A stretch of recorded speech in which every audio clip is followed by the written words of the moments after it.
mwenzako, wewe ni mwanamke wa nguvu. Mwambie tena, wewe ni mwanamke wa nguvu. Mwambie tena, kuna mtu hajasikia hapa. Wow, asante sana. Jina langu ni Madam Johanita Jeremia. Ni mwanzilishi wa taasisi ya vijana inaitwa Visionary Youth Organization.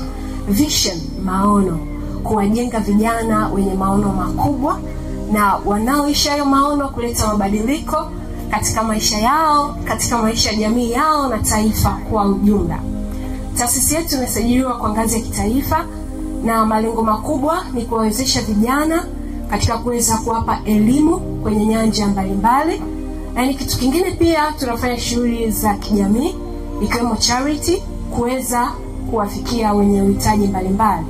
Na kitu cha tatu, tunafanya miradi ya kiuchumi kuweza kuempower vijana kiuchumi. Mbali na hiyo taasisi ni mwanzilishi wa J-Smart Digital. Ni kampuni ambayo inafanya masuala ya digital na technology. Kwa hiyo huko unafanya masuala ya digital marketing na wafundisha watu, lakini pia tunatoa kama suluhu kwenye jamii yetu. Na zaidi ya hiyo pia ni mwelimishaji hasa wa vijana. Kwa mimi nafurahi sana leo naona wale mabinti. Mimi naamini wale wamebeba ndoto kubwa sana. Mtu wapongeze sana. Lakini ongereni pia nyie ambao mmefika hapa. Mada yangu inasema life skills, na tutakwenda kujifunza mbinu ambazo zitakusaidia kuweza kukabiliana na changamoto za maisha. Mbinu ambazo zitakusaidia kuweza kukabiliana na changamoto mbalimbali za maisha. Sisi tukiwa kama wanawake kuna changamoto mbalimbali ambazo tunazipitia. Na sio kwa wanawake tu. Hakuna mtu ambaye alifanikiwa pasipokuwa na changamoto. Si ndio hivyo jamani? Yaani hata kufanikiwa kwa hii event ya leo, tukimuuliza muandaji na timu yake wamekutana na changamoto ngapi? Ni nyingi sana. Kwa hiyo kama wao wameweza kukumbana na hizo changamoto lakini wakasimama mpaka wakafika hapa, kuna wengi sana wenye ndoto wanawake wanakutana na changamoto zinazima ndoto zao. Leo hii kuna wanawake hapa nikiwauliza kwa nini ujianzisha biashara, atasema kwa sababu sina mtaji. Lakini sio kweli. Tunaelewana? Kuna changamoto nyingi sana ambazo kama wanawake tunakutana nazo katika maisha yetu. Sasa tunakabiliana nazo vipi? Ni ujuzi upi wa maisha ambao tunauhitaji ili uweze kutusaidia katika kutatua hizo changamoto na ili tuweze kufikia malengo tulionayo? Kitu cha kwanza ambacho kitakachokusaidia, mimi nitaenda kwa haraka na kama una daftari unaweza kuandika, itakusaidia kwa baadaye. Kitu cha kwanza kitakachokusaidia, jitambue wewe mwenyewe. Jitambue wewe mwenyewe, jithamini na jiamini. Nimesema kitu gani? Wow, turudie tena. Tambue. Wow, sawa. Kwa kitu cha kwanza ambacho kitakusaidia katika maisha yako ni kuanza kujitambua wewe mwenyewe. You need to do self discovery. Mimi ni nani? Johanita ni nani? Nataka kwenda wapi? Nataka kufikia wapi? Nina malengo gani katika maisha yangu? Kwa ukishajitambua, kitu cha kwanza utapata nguvu ndani yako kwamba haijalishi kuna changamoto namna gani, mimi nitasimama. Lakini pia ukishajitambua na ukajithamini, hautajilinganisha na watu wengine. Tumeelewana? Kuna wanawake wako hapa wana mawazo mazuri ya biashara. Anatamani kuanzisha kimgawa chake. Anatamani aanze kukaanga chapati, lakini akiwaza anasema kwamba mbona hapo kuna mwingine anakaanga chapati, yeye ni yeye, lakini wewe ni wewe. Tumeelewana? Kwa hiyo hata siku moja asitokee mtu akakukatisha tamaa kwa sababu yeye anafanya bora. Hata kama unatamani kufanya kitu ambacho mimi nafanya, simama na ufanye. Mimi sitaweza kuwafikia watu wote, si ndio hivyo? Kila mtu Mungu amempa kwa baraka yake na kwa nafasi yake. Kwa kitu cha kwanza, jitambue wewe mwenyewe. Kwenye hii dunia usipojitambua kuna mambo mengi sana. Yaani utapotelea kwenye kila upepo. Yaani usipojitambua Leo hii sijui kuna nini, sijui kuna vigodoro kule unaenda, sijui kuna nini kule unaenda, sijui kesho kuna kitu gani unaenda. Lakini ukishajitambua inakupa self discipline ya kusimama katika malengo ulionayo. Tumeelewana wanafunzi? Tumeelewana wanafunzi? Yes, hichi ni kitu ambacho kilinisaidia sana wakati nasoma. Kwa sababu nilikuwa nasoma huku nafanya vitu mbalimbali. Kilinisaidia sana kwa sababu nafika hatua unakutana na changamoto, unasimamaje katika zile changamoto. Jitambue wewe mwenyewe, jua umetoka wapi. Sawa? Ukishajua familia yangu mimi ndo wa kwanza, hadi viwanja vinauzwa mimi nikasome, hautafanya ujinga. Si ndio hivyo? Hautafanya ujinga, hautawatesa wazazi wako, hautamtesa baba yako. Utasoma kwa sababu unajitambua na unatambua wapi unataka kufika. Tumeelewana jamani? Tumeelewana mpaka hapo? Pointi namba 1 ni ipi?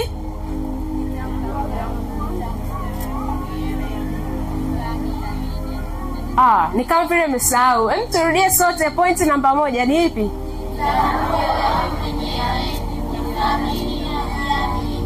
Wow.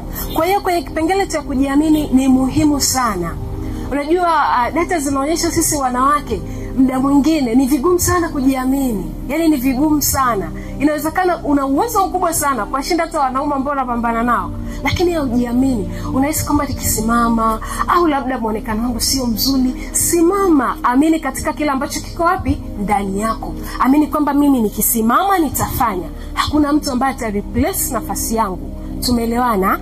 Kitu cha pili ambacho kitachokusaidia kuwa na uwezo wa kuwa na maono makubwa. Kuwa na maono makubwa, lakini pia weka mikakati ya kutekeleza maono yako.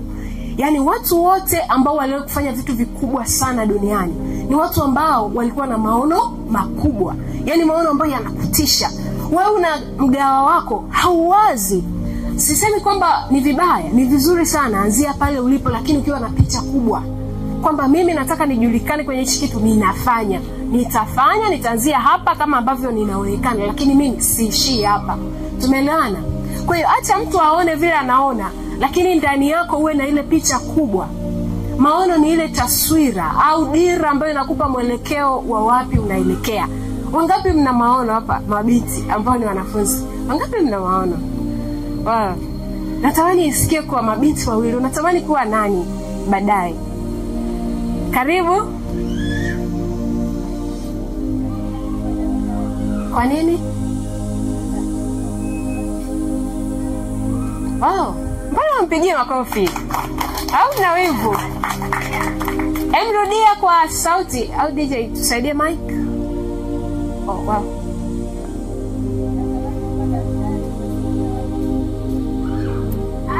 Wow, asante sana. Binti mwingine wa pili? Karibu.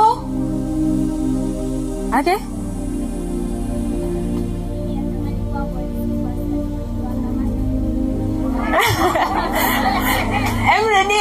Rudia tena tujue.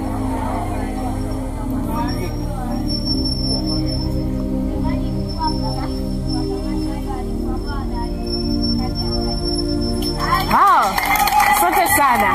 Kwa hiyo tunaweza tukaona maono walionayo, na kiukweli mkiasimamia hayo maono, mkajiamini, mkawa na malengo, mkaweka mikakati. Ukishaona unataka kuwa daktari, hakikisha unasoma science, inakaa vizuri. Sio unataka kuwa daktari unakimbia biology. Ukishataka kuwa daktari, hakikisha unachagua PCB. Si ndio hivyo? Hakikisha una perform vizuri division 1, division 2. Hakikisha unachagua chuo chenye combination kama hiyo, si ndio hivyo? Kwa hiyo kitu cha kwanza maono, lakini maono unayawekea mikakati. The same hata kwetu wa mama. Kama una maono ya biashara kubwa, weka mikakati. Sio kila siku unakuwa na zile ndoto nitakuwa na biashara, anza kidogo kidogo. Weka hiyo mikakati ambayo unatamani ya kwamba ufikie kwenye malengo yako. Tumeelewana? Yaani point namba ngapi? Point namba 2. Okay. Point namba 3, kuwa na uwezo wa kudhibiti hisia zako. Emotional intelligence. Emotional intelligence, uwezo wa kuweza kuhimili hisia zako. Takwimu zinaonyesha sisi wanawake tunakuwa wahanga wakubwa sana wa kuathirika kisaikolojia. kutokana na hisia. Yaani umekuja hapa mtu hajakutreat vibaya, ndani yako unaumia sana. Unasema basi, nilitaka kufundisha, sifundishi kwa sababu hawajanipa nafasi. Nilitaka kufanya hichi, basi sifanyi tena. Tunaelewana jamani? Kwa ni muhimu sana kuweza kujua namna gani ya kuhandle hisia zako. Kuhandle hisia zako, kwa sababu hisia usipoweza kushughulika nazo zitakuumiza, na zitakuumiza wewe peke yako, zitawaumiza wengine. Kuna watu kule maofisini, unashangaa unafika ofisi fulani, mtu hana customer care, anakufokea. Yaani unashangaa mbona watu wako hivi, kumbe ndani yake ana maumivu.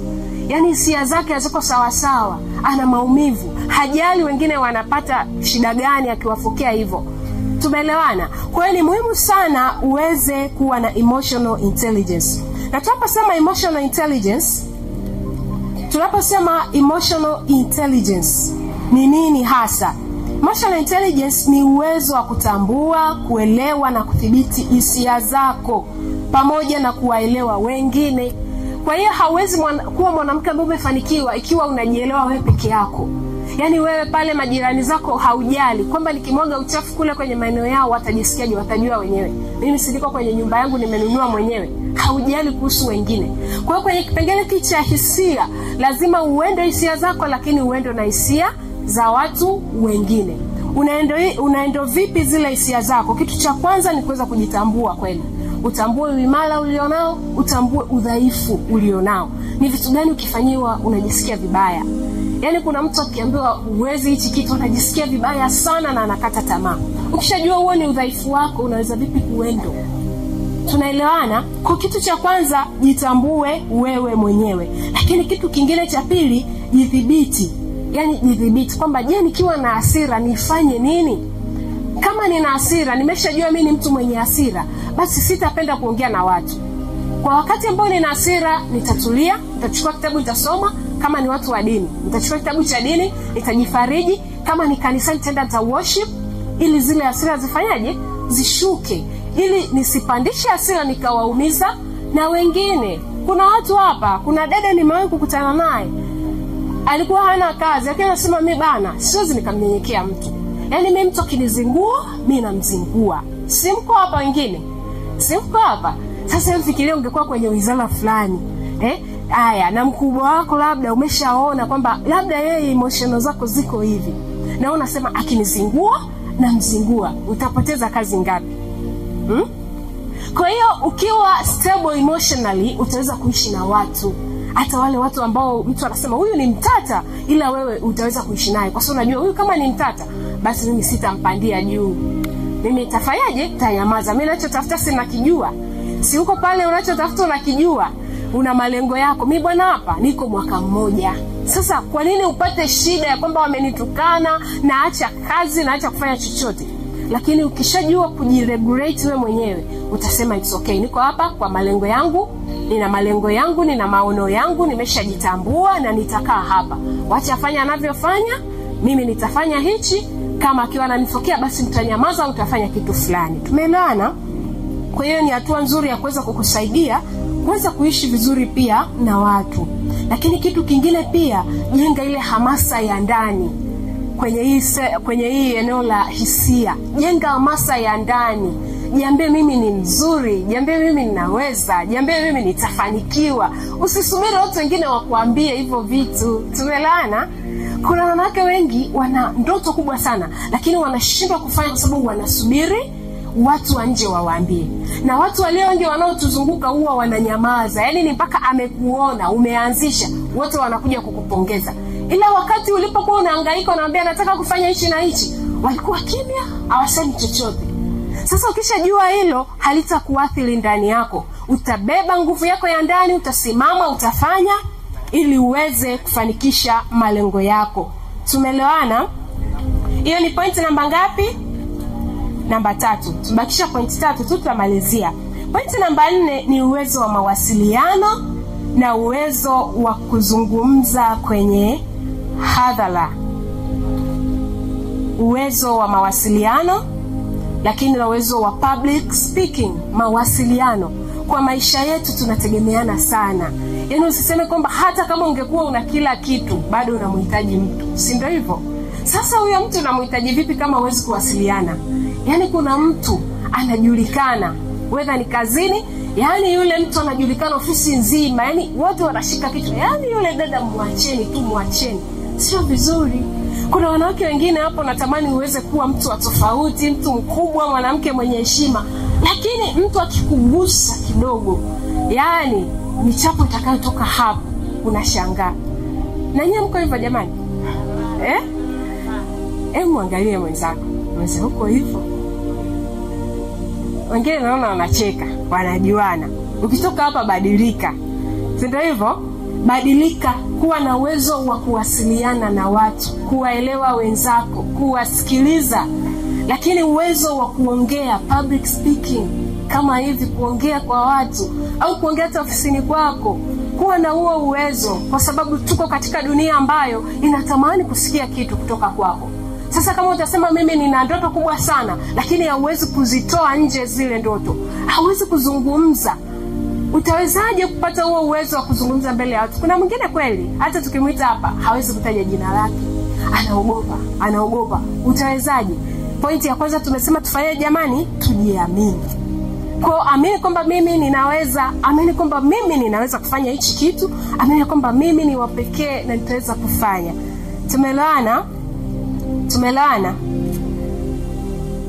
Tumeelewana kwenye hiyo point? Tumeelewana kwenye hiyo point jamani? Yes, hata nyewe mabinti, unawezaje kudevelop skills kama hizo za kuongea mbele ya watu? Dunia mnayoielekea ni dunia ambayo haitajali sana umepata ngapi. Sisi tumesoma, alafu tuna GPA nzuri, lakini unashangaa GPA ile haujui kuitumia. Lakini kuna skills unazo zinakusaidia. Kwa ukiwa shuleni, jidevelop katika engo ambayo utakuwa flexible, kujua dunia inahitaji nini na taaluma yangu inahitaji nini, ili uviboreshe vyote kwa pamoja. Yaani kuna mtu darasani yuko vizuri sana, ila ukimsimamisha hawezi kuongea. Kwa hiyo hata kama ni ofisini wanatafuta mtu wa kuwakilisha, wanabidi wamwache, kwa sababu akimteua yule hatosimama. Kwa hiyo wanafunzi mlioko hapa, anzeni kujiandaa katika hilo. Mna debates, tumieni zile debates. Uko darasani, kuwa free kuwasilisha mawazo yako. Ongea mbele za marafiki zako. Tuelewana? Wakusanya wadogo zako, ambie kwamba leo nawafundisha, nawafundisha skills fulani. Nawafundisha jinsi ambavyo mnatakiwa muwe wasafi kama tulivyosoma hapa. Si hivyo?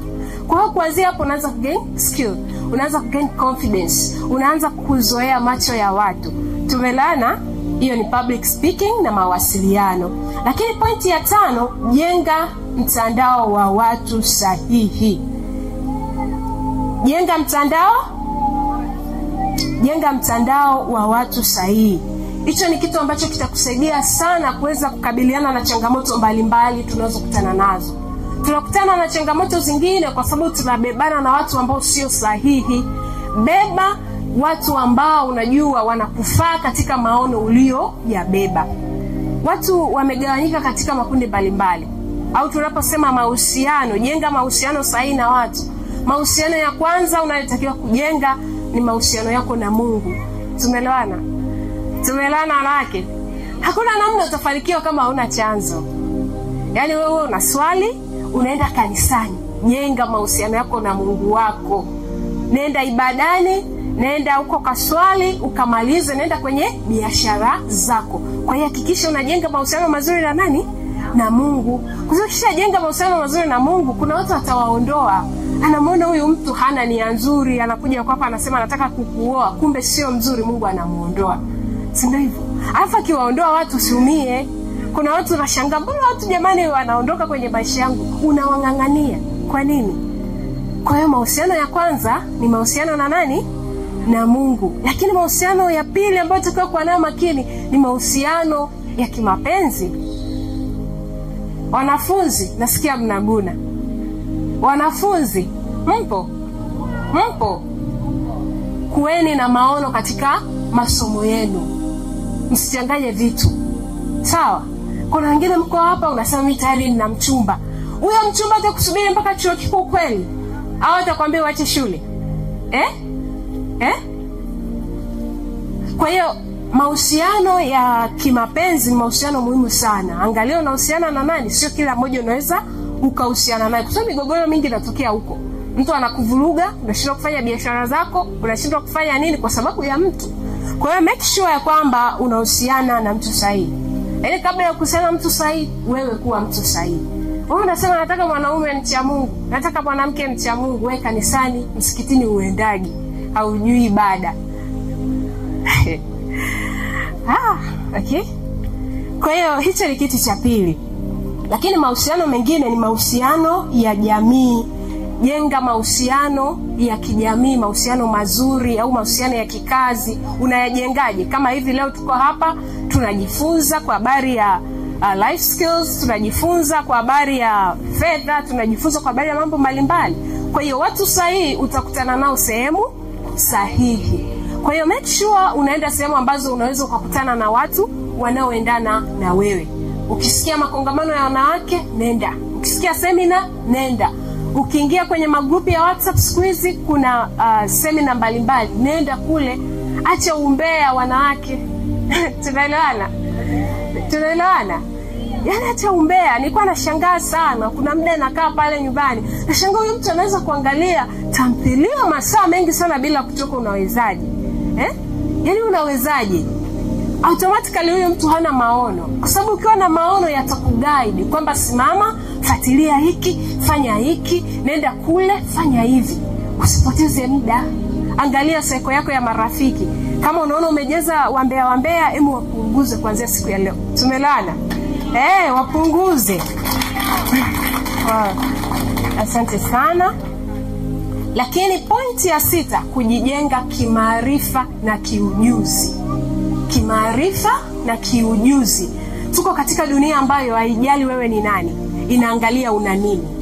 Tumelana? Yaani watu wengi hawajali wewe ni mdogo, una kimo kidogo au ukoje, una nini ndani yako. Kila kitu ulichonacho. Kwa hiyo make sure unajiendeleza kimaarifa na kiujuzi kulingana na eneo ulilopo. Kama mimi nafanya mambo ya digital na technology, ninatakiwa nihudhurie seminar za technology, digital, ili niweze kufanyaje kuwa vizuri. Na kuna skills ambazo ni muhimu sana kwetu sisi kama wanawake. Cha kwanza kiwepo ujasiriamali, fedha.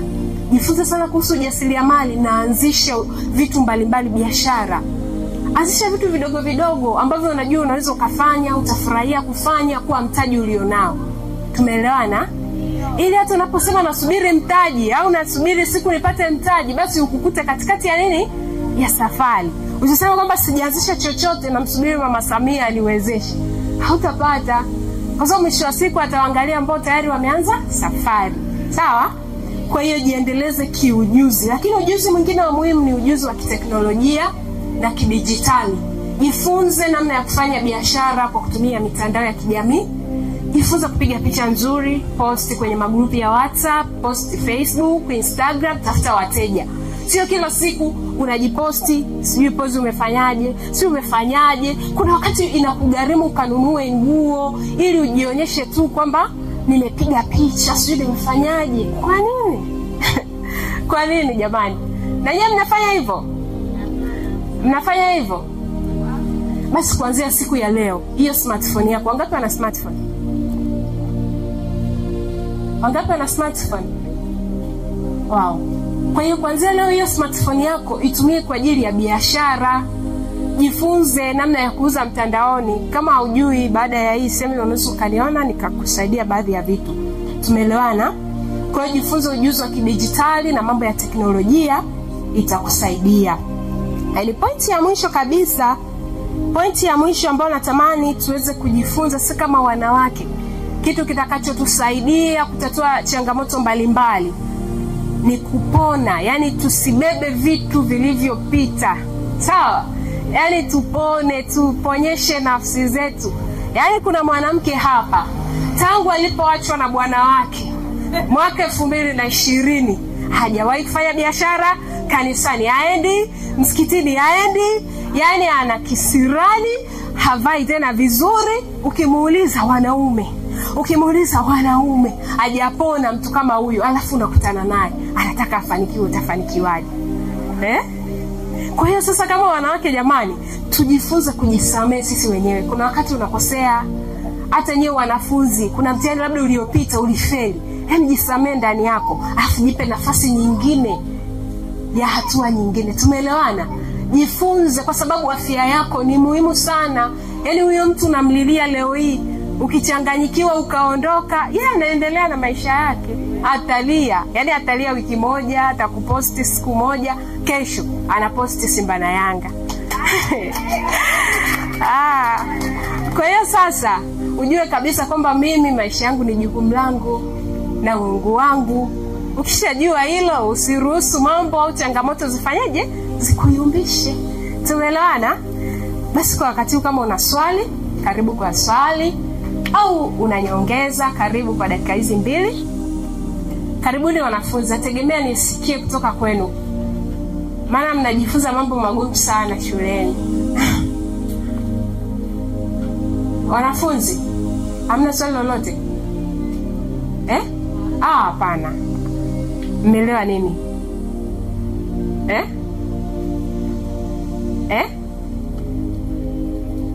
Okay, karibu. Au unaweza ukapata mic, unaweza ukaja chukua mic afu ongea. Karibu. Tumejifunza tayari. Anaweza akaanza kujitrain. Njoo.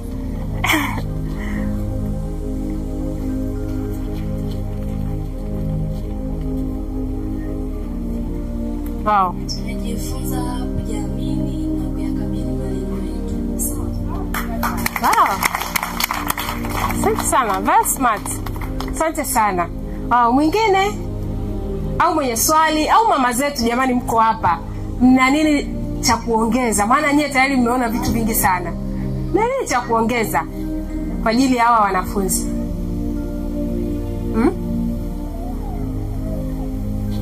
Okay, basi kama mna swali la nyongeza au chochote, tumejifunza life skills, mbinu 8 muhimu zitakazo kusaidia kukabiliana na changamoto za maisha.